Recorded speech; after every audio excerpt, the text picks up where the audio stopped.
The end came faster than anyone expected.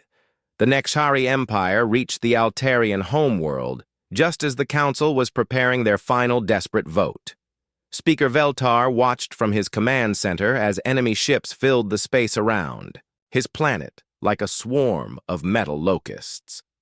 "Sir, the planetary defense grid is failing," his military aide reported. "The Nexhari are using some kind of energy weapon that disrupts our shield generators." "How long before they break through?" 6 hours, maybe less. After that, the invasion begins. Veltar stared at the tactical display showing red enemy contacts surrounding his world. Somewhere among those ships were the weapons that would destroy everything he had worked to build. His people, his civilization, his legacy. All of it would be erased because he had been too proud to accept human partnership. The emergency council vote was held in a bunker deep beneath the Altarian capital. Representatives who could still reach the homeworld gathered in a small, cramped room that was nothing like the grand chamber where they usually met. The contrast was symbolic. The mighty Galactic Council had been reduced to a handful of frightened beings hiding underground. "The motion before us is simple," Ambassador Thekvor announced. "Full membership for humanity, with voting rights equal to their contribution to galactic stability. All in favor?" Every hand, claw, and appendage in the room went up. The vote was unanimous. "Motion carried," Thekvor said quietly. "Now we send a message to Earth and pray they still remember their friendship with us." The message was sent on all frequencies, marked with the highest priority codes. It was addressed personally to Ambassador Jake Morrison, the man who had walked quietly out of the council chamber 1 year ago. "Ambassador Morrison, the Galactic Council formally requests emergency assistance from the human government. We acknowledge our previous errors in judgment and offer full membership with complete voting rights. The Nexhari Empire threatens all life in the galaxy. We need your help."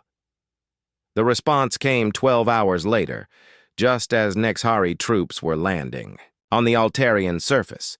It was not from Jake Morrison. It was from someone much more important. President Helen Carter appeared on the communication screen.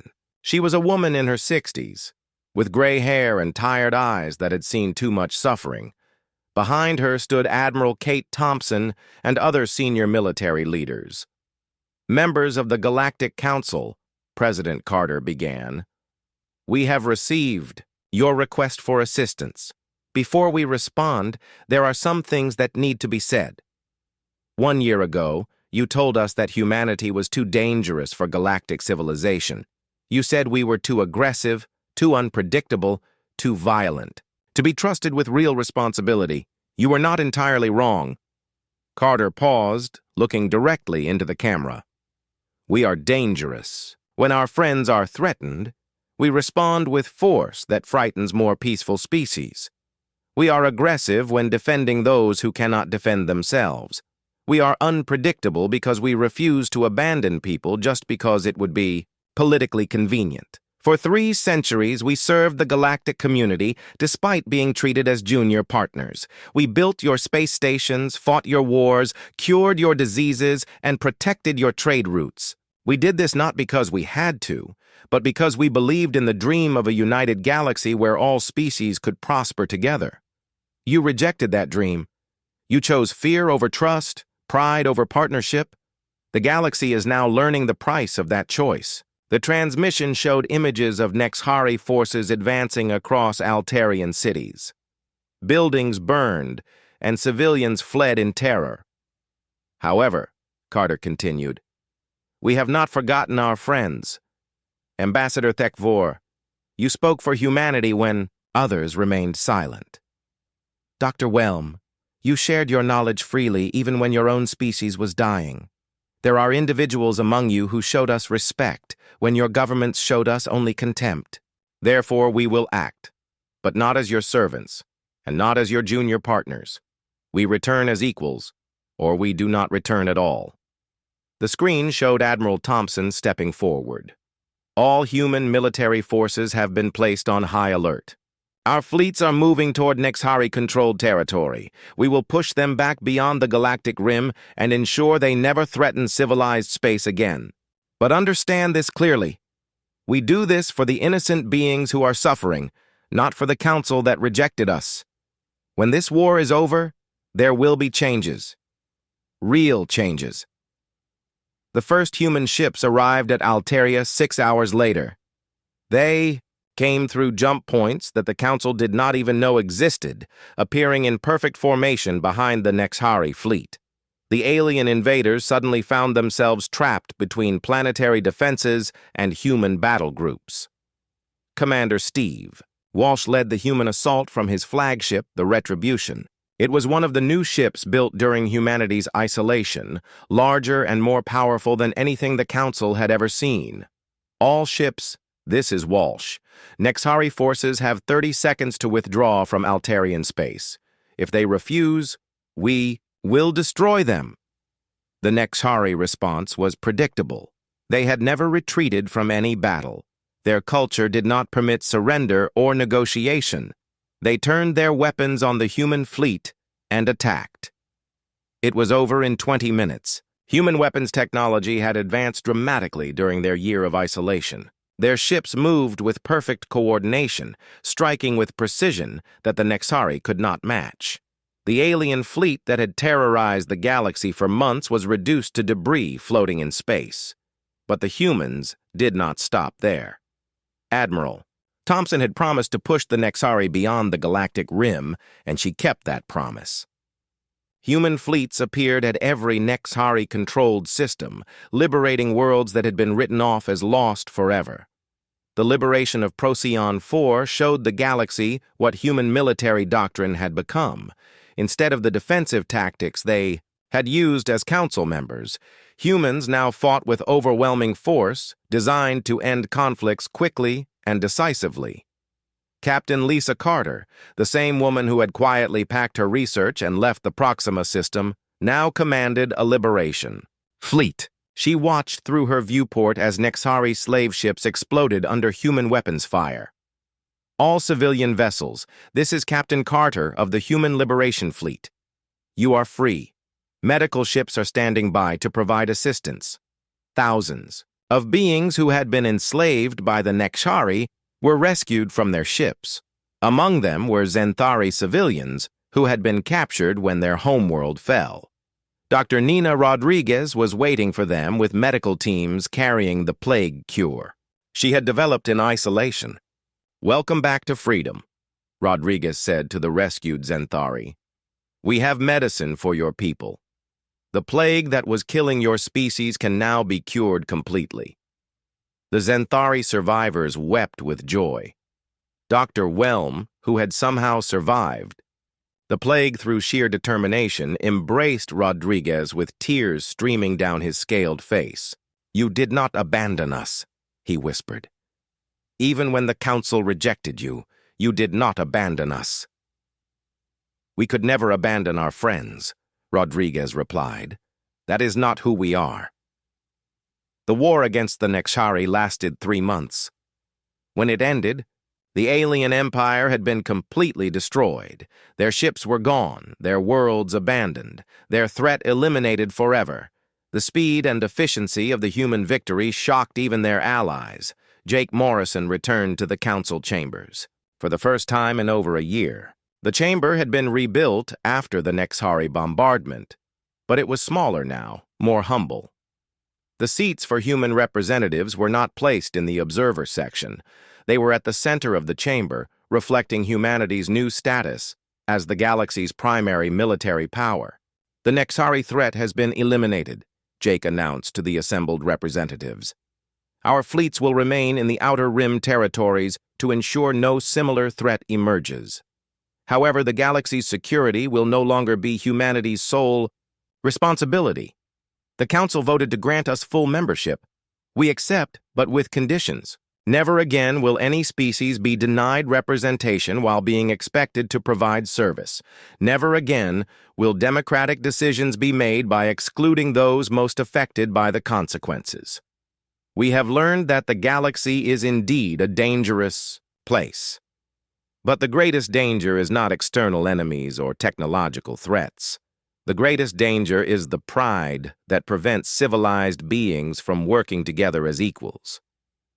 Jake looked around the chamber, meeting the eyes of beings who had once dismissed humans as too dangerous for membership. The council was right about one thing. We are dangerous. We are dangerous to those who threaten the innocent. We are dangerous to empires that enslave the weak. We are dangerous to anyone who believes that might makes right. But we are also the species that will sacrifice everything to save strangers. We are the beings who will share our medical knowledge even with those who rejected us. We are the people who will defend freedom even when it costs us everything we have built. The choice is yours. Accept us as we are, dangerous and protective, aggressive and loyal, unpredictable and reliable, or learn to defend the galaxy without us. The vote was unanimous. Humanity was granted full membership with the largest voting bloc in Council history. But the real change was not in the voting structure. It was in the understanding that had cost the galaxy so much to learn. Captain John Martinez stood on the bridge of the USS Liberty, watching the green world of Alteria Prime grow larger on the main screen. The ship hummed quietly around him as it moved through space toward the planet. This was supposed to be a simple diplomatic mission. Earth wanted to strengthen ties with the peaceful Alterian colonies, nothing more than handshakes and trade agreements. "Sir, we're getting some odd readings from the surface," said Lieutenant Amy Foster from her station. She frowned at her instruments. "There are massive energy signatures coming from the southern continent. They don't match Alterian technology." Martinez walked over to look at her screen. The energy patterns were definitely not Alterian. They were too powerful, too focused. "Are there other ships in the system?" "Negative, sir. We're alone up here. But those readings suggest heavy industrial activity down there, much heavier than what the Alterians reported in their last communication." Something cold settled in Martinez's stomach. The Alterians were a quiet, peaceful people who preferred farming and art to heavy industry. They had no reason to hide manufacturing from Earth. "Take us down for a closer look, but keep us ready to leave fast if we need to." The Liberty dropped through the atmosphere like a falling leaf. As they flew over the southern continent, Martinez saw something that made his blood freeze. Huge mining operations stretched across the land. Massive machines tore at the earth while long lines of figures moved between the work sites. From this height, they looked like ants. "Those aren't Alterians working down there," said Foster, her voice tight. "The body shapes are all wrong. I'm reading at least 6 different species." Martinez grabbed the communication panel. "This is Captain Martinez of the USS Liberty calling Alterian Central Command. Please respond." Static filled the bridge for long seconds. Then a weak voice came through the speakers. "Captain Martinez, this is Administrator Korvax. Thank the stars you're here. We tried to send messages, but they blocked our communications. You have to help us." "Administrator, what's happening down there? Who's running those mining operations?" "The Zephyrians came 6 months ago. They said the Galactic Federation gave them permission to use our world for resource extraction. They brought workers from other planets. But, Captain, these workers aren't here by choice. They're slaves." The word hit Martinez like a physical blow. Slavery had been illegal in Federation space for over 200 years. No member species was allowed to keep slaves or use forced labor. It was one of the most basic laws of galactic civilization. "Administrator, are you certain about this? Slavery is forbidden by Federation law." Korvax's voice turned bitter. "I know what I see, Captain. The Zephyrians brought beings from dozens of worlds. They work them 20 hours a day. They barely feed them. When someone gets too sick to work, they just leave them to die. I've seen the burial sites." Martinez felt his hands clench into fists. "We're coming down to investigate. Can you guide us to a safe landing site?" "There's a hidden valley in the eastern mountains. The Zephyrians don't patrol there often. I'll send you the coordinates." The Liberty set down in a forest clearing surrounded by tall peaks. Martinez took a small team with him to the surface. Dr. Karen Walsh, the ship's medical officer, came along to examine any injured workers they might find. Lieutenant Colonel Susan Hayes brought security equipment in case they ran into trouble. Korvax met them at the edge of the forest. The Alterian looked terrible. His normally bright blue skin had turned pale gray. His large eyes held a sadness that seemed to go all the way to his soul. "Captain, I'm glad you came, but I have to warn you, what you're about to see will change everything. Once you know the truth, you won't be able to pretend it isn't happening." Martinez nodded grimly. "Show us." They followed Korvax through the forest to a ridge overlooking the main mining complex. Martinez raised his binoculars and looked down at the work site. What he saw made him sick to his stomach. Hundreds of beings from different species worked under the blazing sun. They wore no protective gear against the harsh light and toxic dust. Guards with energy weapons watched them from elevated platforms. When workers moved too slowly, the guards used pain sticks to make them work faster. Dr. Walsh was recording everything with her medical scanner. "John, I'm reading severe malnutrition in most of the workers. Many have untreated injuries. Some are so sick they should be in hospitals, not working in these conditions." Hayes pointed to a section near the main processing plant. "Look over there, Captain." Martinez turned his binoculars toward where she was pointing. A group of small figures worked alongside the adults. His blood turned to ice when he realized what he was seeing. "Those are children," he whispered. "Yes," said Korvax. "The Zephyrians don't care about age. If you can hold a tool, you work. I've seen younglings barely old enough to walk carrying loads that would challenge an adult." Martinez watched a small figure stumble and fall under the weight of the rocks it carried. A guard moved toward the child with a pain stick raised. Without thinking, Martinez started to stand up, but Hayes grabbed his arm. "Sir, we can't help that child by getting ourselves captured. We need to get this evidence back to Earth." Martinez knew she was right, but watching that child suffer while he did nothing felt like poison in his veins. He forced himself to keep recording, to gather the evidence they would need to stop this horror. They spent 3 hours documenting the mining operation. Dr. Walsh collected medical data on the workers. Hayes recorded the security arrangements and guard rotations. Martinez filmed everything, making sure to capture clear images of the Zephyrian overseers and their treatment of the workers. As they prepared to leave, Korvax grabbed Martinez's arm. "Captain, you have to understand something. This isn't just happening here. I've heard communications from other Zephyrian operations. They have sites like this on 17 different worlds. Millions of beings are suffering like this right now." "How is this possible?" Martinez asked. "How did the Federation not know about this?" Korvax's laugh was bitter and empty. "The Federation knows, Captain. The Zephyrians filed all the proper paperwork. They called it protective custody for primitive species. They said they were helping underdeveloped worlds contribute to galactic civilization. The bureaucrats in the Galactic Council stamped their approval and filed the reports." Martinez felt something break inside his chest.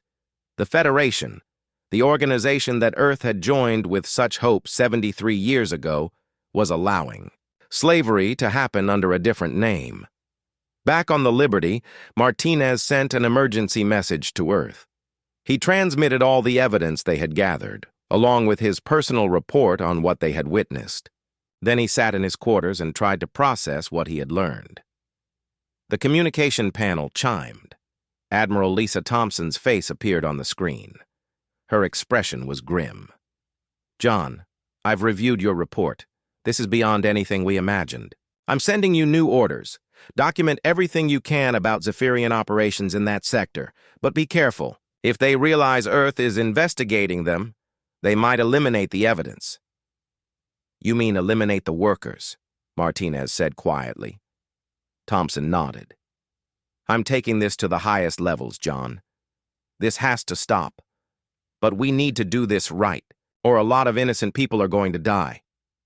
Martinez looked out his window at the green world below. Somewhere down there, slaves were working through another night of suffering while the galaxy's leaders shuffled papers and filed reports. He had a feeling that everything was about to change. Admiral Lisa Thompson stood before the massive assembly hall of the Galactic Council.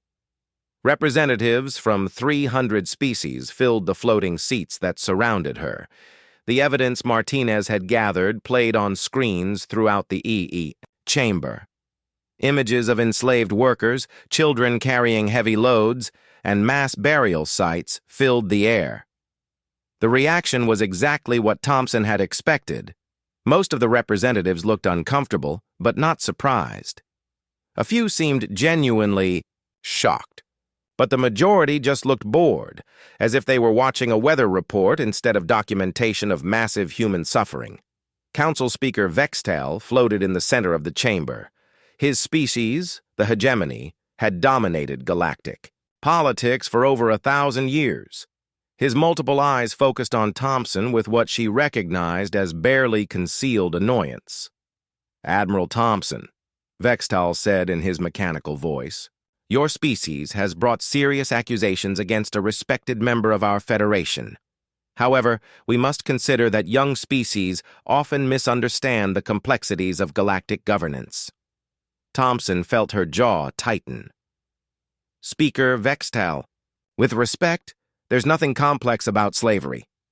The Federation's own laws make forced labor illegal. These workers are being held against their will and forced to work in dangerous conditions.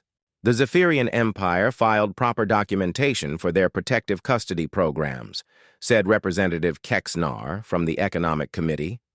"They are helping primitive species contribute to galactic civilization. This is legal under Federation EG law." "Protective custody," Thompson repeated, her voice getting louder. "Is that what we're calling it when children are forced to carry rocks until they collapse? Is that what we call it when workers are beaten for moving too slowly?" The chamber erupted in clicking, chirping, and other sounds that Thompson knew meant argument and discussion. But she could tell that most of the representatives were not arguing about whether the slavery was wrong. They were arguing about whether Earth had the right to complain about it. Vextal raised one of his arms for silence. "Admiral Thompson, your species has been part of our Federation for only 73 years. The hegemony has maintained galactic peace for 10 centuries. We understand that humans have strong emotional reactions, but galactic governance requires patience and wisdom." Thompson looked around the chamber. She saw representatives who had the power to end the suffering of millions with a single vote. Instead, they sat in their floating chairs and talked about patience and wisdom while children died in alien mines. "Speaker Vextal," she said, her voice carrying clearly through the chamber. "I'm going to ask this assembly one simple question. Will the Galactic Federation take immediate action to stop the Zephyrian slave operations?" The vote was swift and predictable. 267 species voted against taking action. 28 abstained. Only 3 minor species voted to support Earth's proposal. The Lumens, who valued scientific knowledge above all else. The Kael'thari, whose warrior culture despised the abuse of those who couldn't fight back. And the Ancient Architects, who rarely spoke in council but whose single word carried weight across the galaxy. Thompson watched the vote count appear on the main display. She had expected this result, but seeing it still felt like a punch, too. The stomach. The Federation would do nothing while millions suffered. "The matter is settled," announced Vextal. "The Federation will not interfere with legal Zephyrian operations. This session is closed." Thompson walked out of the chamber with her head high and her back straight. But inside, something was burning. She had served in Earth's military for 30 years. She had fought pirates and defended colonies, but she had never felt the cold rage that filled her now. The message from Earth was waiting when she returned to her ship. President Karen Walsh wanted to speak with her immediately. The communication came through on a secure channel. President. Walsh appeared on the screen, sitting behind her desk in the Oval Office. Her face was stone. "Lisa, I watched the council session. I've read Martinez's full report. I've seen all the evidence." Walsh paused and looked directly into the camera. "I've made a decision." "What are your orders, Madam President?" Walsh stood up and walked to the window behind her desk. She looked out at the buildings of New Geneva, where humanity's government had been based since the early days of space travel. "Lisa, I'm going to ask you something that might end both our careers. Are you willing to take on the entire galaxy to stop this?" Thompson didn't hesitate.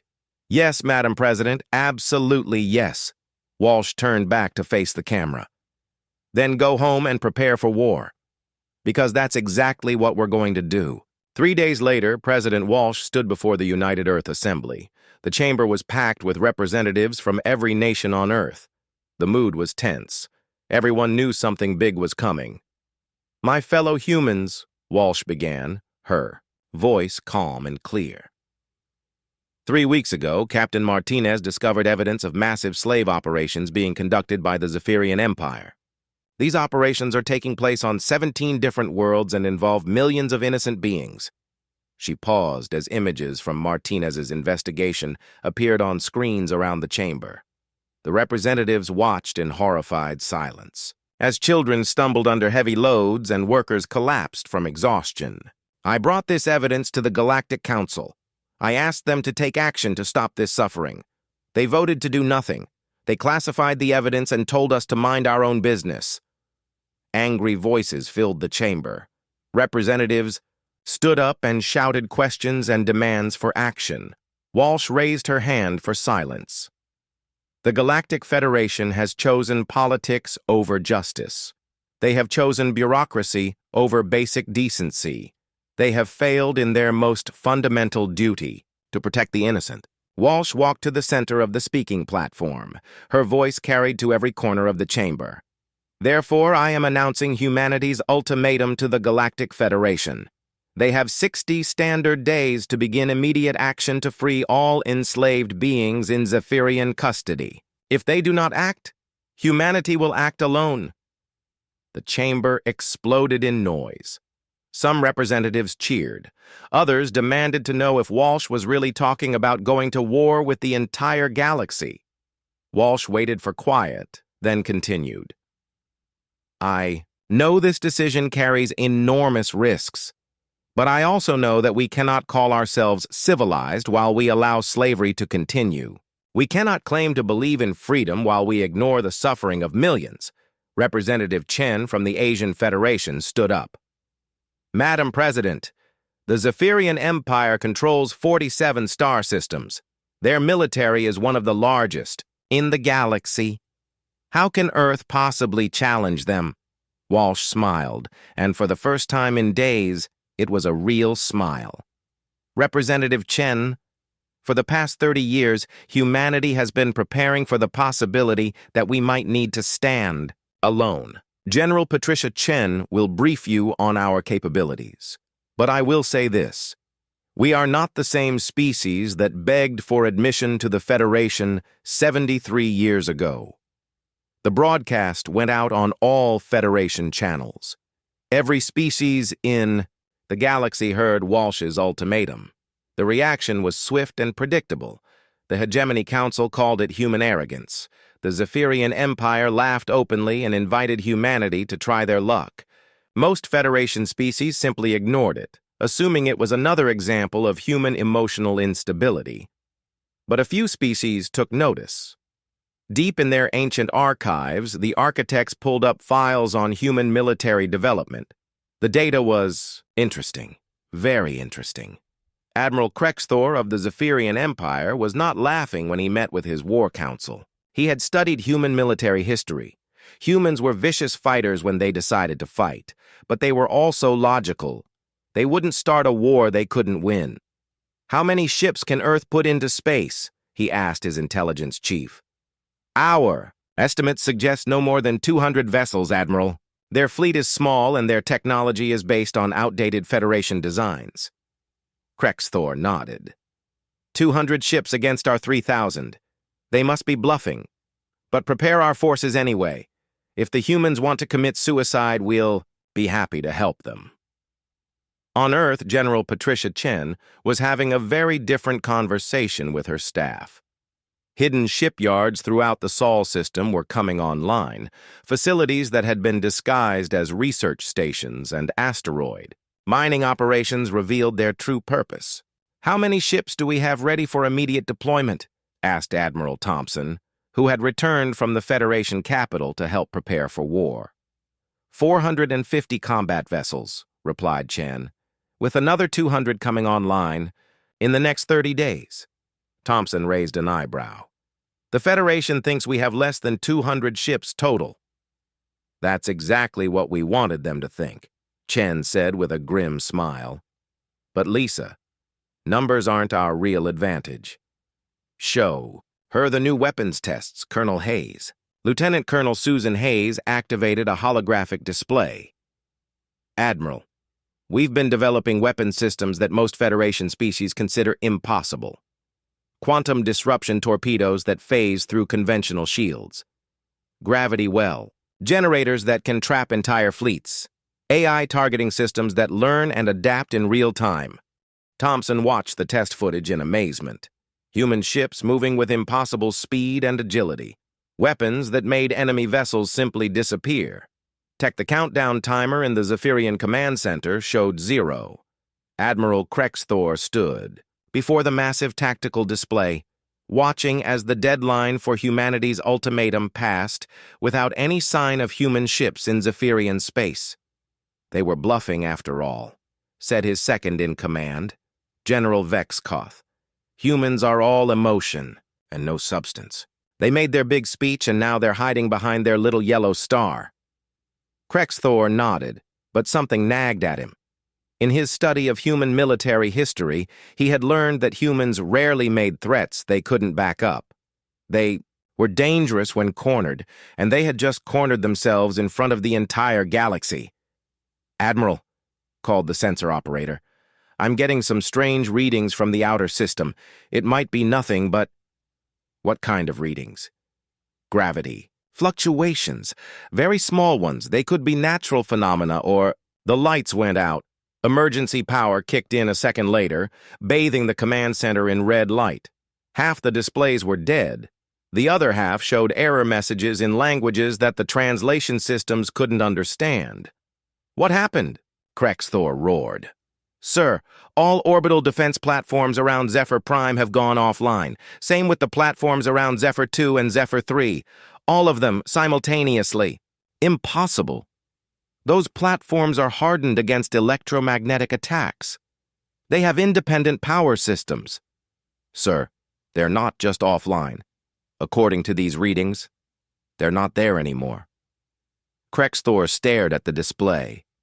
300 orbital defense platforms, each one the size of a small city, had simply vanished. No explosions, no debris. They were just gone. Then the communication system activated on its own. A human face appeared on the main screen. The man was young with calm eyes and a confident smile. He wore the uniform of an Earth ship captain. "Admiral Krexthor, this is Captain Jake Morrison of the USS Retribution. I'm calling to inform you that your orbital defenses have been disabled. This was a demonstration of human military capability." "How are you transmitting on our secure channels?" Krexthor demanded. "Admiral, your security systems are 300 years behind human technology. We've been monitoring your communications for weeks." Morrison paused, his smile fading. "Now, let me explain what's going to happen. You have 24 hours to begin releasing all enslaved beings in your custody. If you do not comply, we will begin targeting your military installations." "You dare threaten the Zephyrian Empire? We have the largest fleet in the galaxy." Morrison's expression didn't change. "Admiral, I'm not threatening you. I'm informing you of what will happen. Your choice is simple.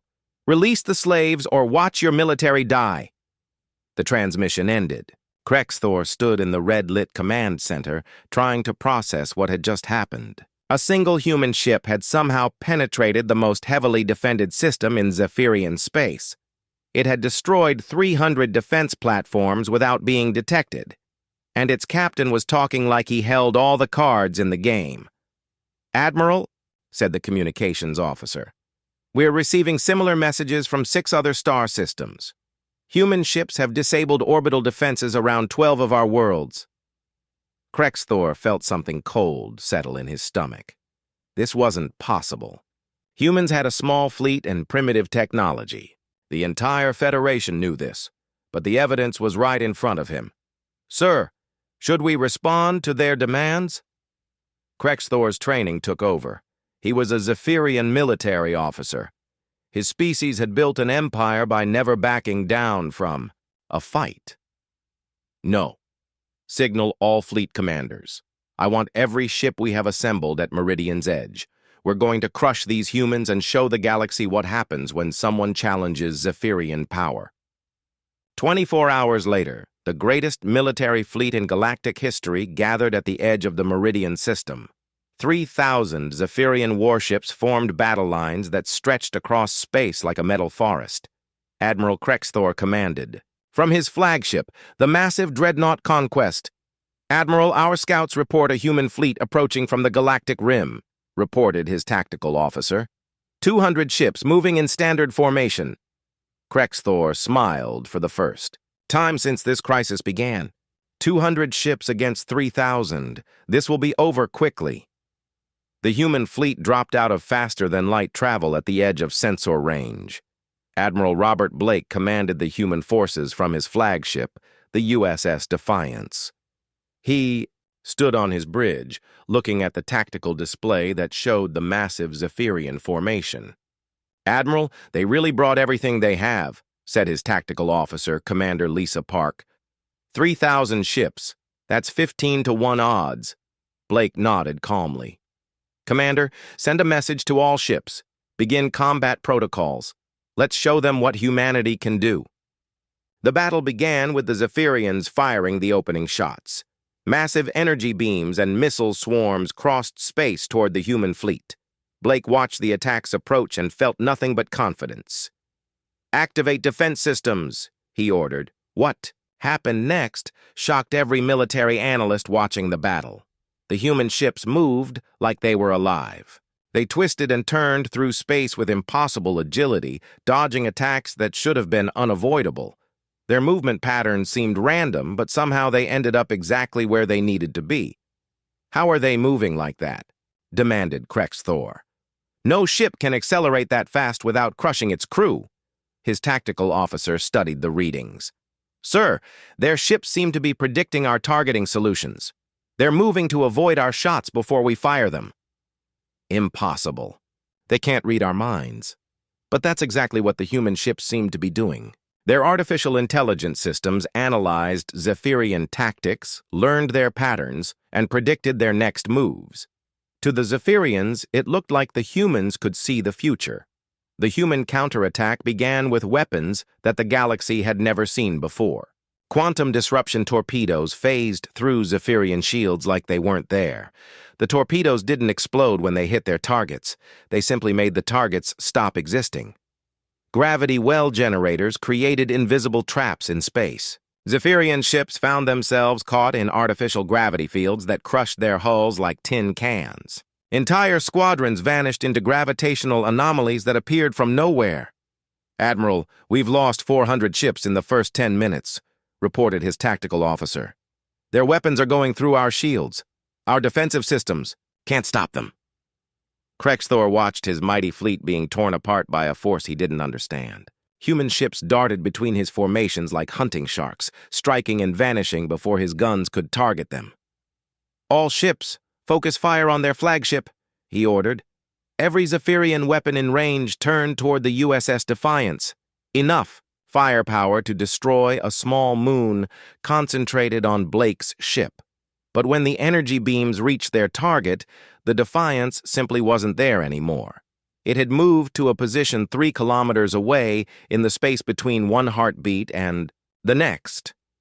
Blake's voice came over the communication system, broadcasting to every ship in both fleets. Admiral Krexthor, this is your last chance.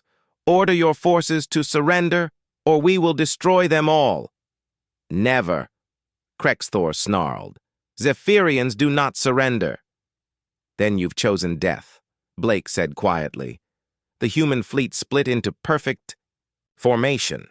Each ship moved to a precise position with mechanical precision. Then they opened fire with everything they had. The Zephyrian fleet died in minutes. Quantum torpedoes tore through their ranks, while gravity weapons crushed anything that tried to escape. Human targeting systems locked onto multiple targets simultaneously, destroying ships faster than Zephyrian sensors could track. Krexthor watched his empire's greatest fleet reduced to scattered debris and fleeing survivors. 3,000 ships had become less than 200 in the space of a single hour. The humans hadn't just won the battle. They had demonstrated that Zephyrian military might was nothing but an illusion. "Admiral, we have to retreat," urged General Vexkoth. "We have to preserve what ships we have left." Krexthor looked at the tactical display one last time. The human fleet hung in space like predators waiting for their next victim. They hadn't even suffered significant damage. 200 human ships had destroyed the greatest military force in galactic history. "Signal all remaining ships," he said, his voice hollow. "Retreat to the home system." As the surviving Zephyrian ships fled, Blake opened a channel to every news network in the galaxy. His face appeared on screens throughout Federation space, calm and determined. "This is Admiral Robert Blake of the Earth Defense Force. The Zephyrian Empire has refused our demand to release their slaves. Today's battle was a demonstration of what will happen to any force that stands between humanity and the liberation of innocent beings." Blake paused, looking directly into the camera. "To all species watching this broadcast, understand that humanity seeks no territory and no conquest. We seek only the freedom of those who cannot free themselves. The age of slavery in this galaxy is over. Any government that continues to hold sentient beings in bondage will face the same fate as the Zephyrian fleet." The transmission ended, leaving the galaxy in stunned S. The news of humanity's victory at Meridian's edge spread across the galaxy faster than light. On 17 different worlds, enslaved beings looked up from their work and whispered to each other about the humans who had destroyed the mighty Zephyrian fleet. In the slave camps, hope was a dangerous thing, but it was also unstoppable. General Alan Foster stood on the bridge of the USS Liberation, watching Alteria Prime grow larger on the main screen.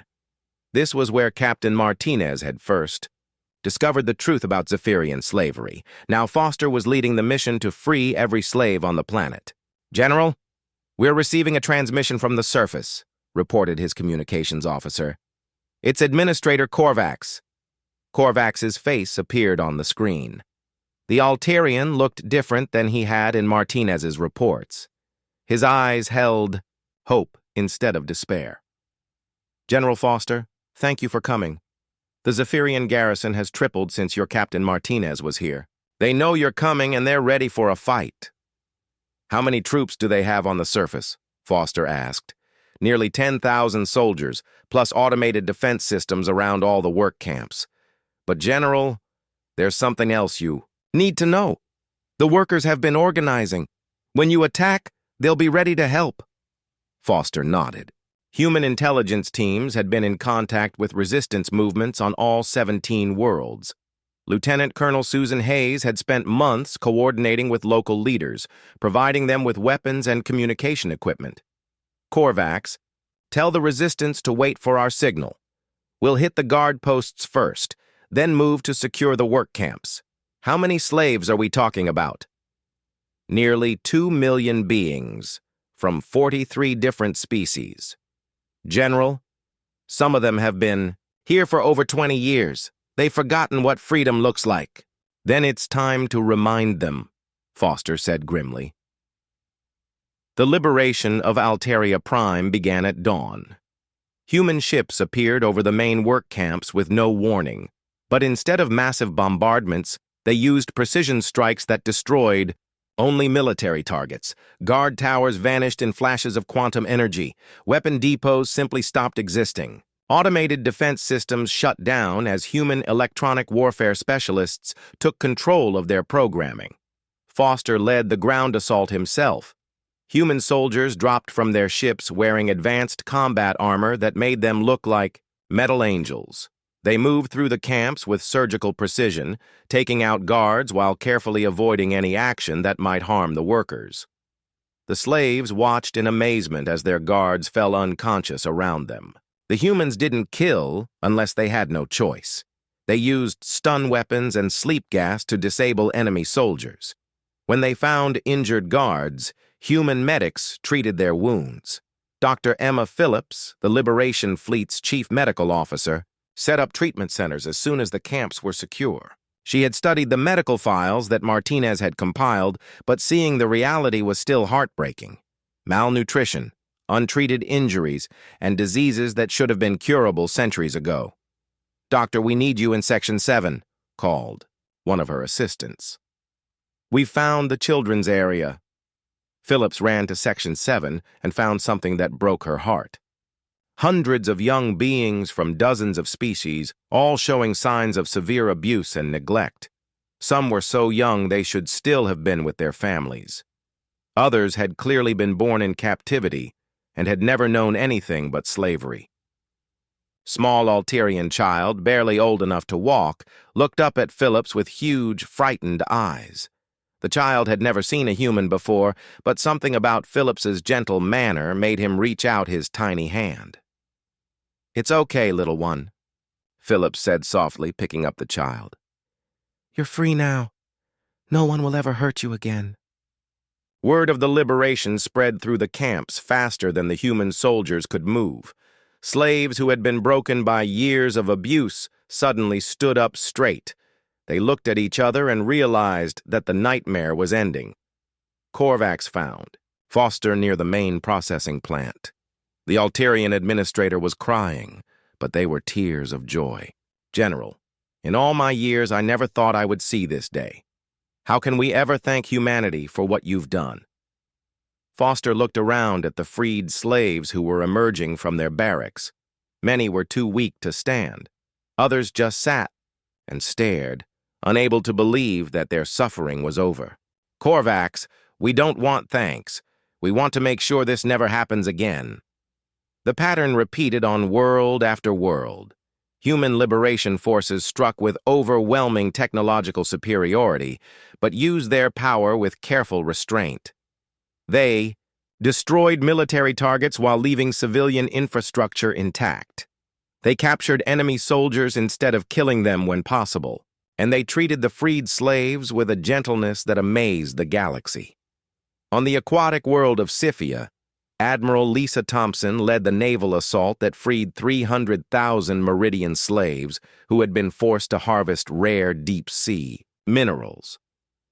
The Meridians wept underwater tears when human submarine forces disabled the pressure controls that had trapped them in the crushing depths. On the desert world of Kalos, Captain Maria Santos infiltrated the main command center and broadcast footage of Zephyrian biological weapons to the entire galaxy.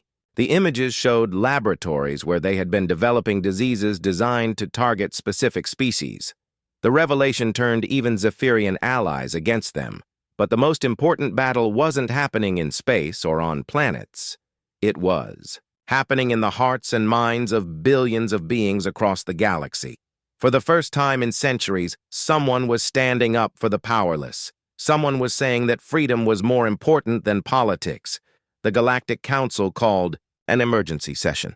Speaker Vextal floated in the center of the chamber, trying to maintain order as representatives from 300 species shouted at each other in dozens of languages. "The humans are violating galactic law," declared the Zephyrian representative.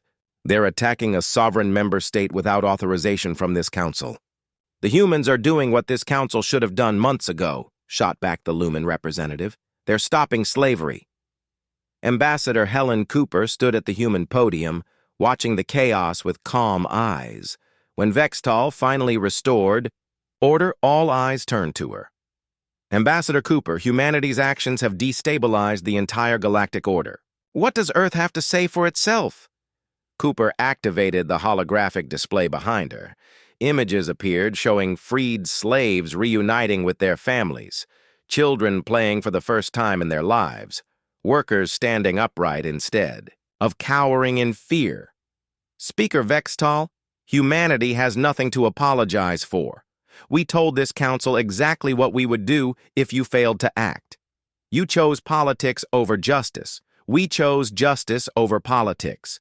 You're destroying the balance of power that has kept peace for 1,000 years, protested the hegemony representative. Cooper's expression hardened. What you call peace, we call oppression. What you call balance, we call injustice. Humanity will not be part of a galactic order that allows slavery to exist. The vote came 3 hours later. The Council voted to condemn humanity's actions and demand an immediate ceasefire. The vote was closer than it had been before. 57 species now voted to support Earth's position. But it wasn't enough. Cooper transmitted the Council's decision to Earth and waited for President Walsh's response. It came within minutes. Ambassador Cooper, please give the Council our reply. Humanity withdraws from the Galactic Federation, effective immediately. We will not be bound by laws that protect oppressors and abandon the oppressed. The announcement sent shockwaves through the galaxy. No species had ever voluntarily left the Federation. But before anyone could respond, Cooper continued reading Walsh's message. Furthermore, Earth announces the formation of the Liberation Alliance. Any species that wishes to stand for freedom and justice is welcome to join us. Any species that continues to support slavery or oppression will be considered an enemy of freedom. Within hours, 6 species announced their intention to join the Liberation Alliance. The Lumens, the Kelthari, and the Architects were joined by 3 species that had been enslaved by the Zephyrians and liberated by human forces. But the real shock came when Chief Engineer Alex Morgan demonstrated humanity's latest innovation. Standing on the bridge of the USS Reconstruction, he showed the galaxy something they thought was impossible. The ship hung in orbit around Kepler 442b, a world the Zephyrians had strip-mined for rare minerals. The planet's surface was a wasteland of toxic craters and poisoned rivers. Nothing had lived there for 30 years. This is for everyone who thinks humanity only knows how to destroy, Morgan said as he activated the reconstruction beam. Energy flowed from the ship to the planet's surface. But this wasn't destructive energy. It was creative force that rebuilt matter at the molecular level. Poisoned soil became fertile earth. Dead rivers ran clean again. Forests grew from nothing in minutes instead of decades. The galaxy watched, in stunned silence, as humanity restored a dead world to life in the space of 3 weeks. When the process was complete, the first Kepler natives in 30 years set foot on their home soil and cried tears of joy. Dr. Richard Stone, the architect of humanity's reconstruction technology, addressed the galaxy from the restored world.